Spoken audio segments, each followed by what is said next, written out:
jumlahna aya 104 kitab. Awas.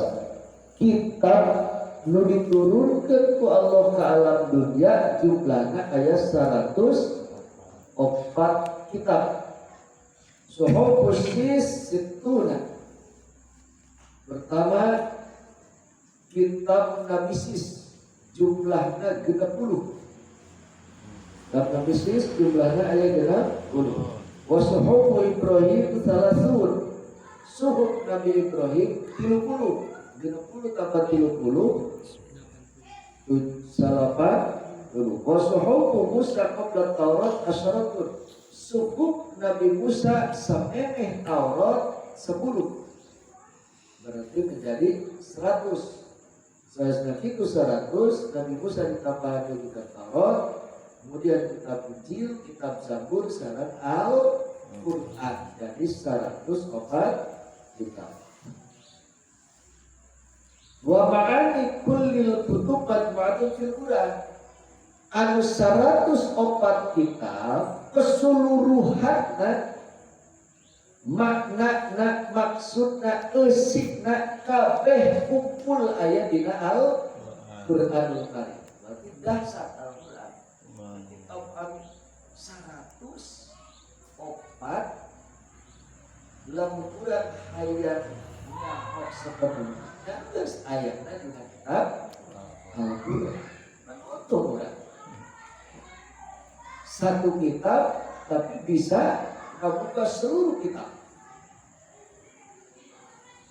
Wa ma'anil Quran majmu'atun fil Fatihah, disimpel gede seluruh makna Al-Quran itu kumpul di suratul Fatihah.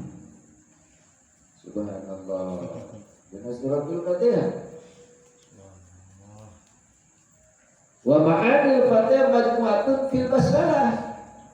Seluruh makna Al-Fatihah kandunganna kumpul di bismillah. Wa ma'anil basmalah majmu'atun fil Fatihah. Kemudian makna bismillah kumpul di huruf ba. Hingga di kitab Allah dikata wa biyakunu ma yakun. Itu kekrek. Orang buka kitab Ibrahim Ad-Dasu, kemudian Dalmatik, letik-letiknya kita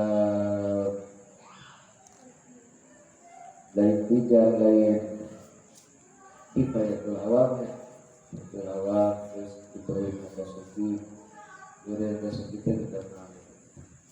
Itu dicarikan jika nama yang karena waktu yang hukuman dan pembahasannya panjang banget dibahas. Kesimpulan 104 kitab, 104 kitab kumpul di opat kumpul di hiji Al-Quran kumpul di suratul Fatihah, suratul Fatihah kumpul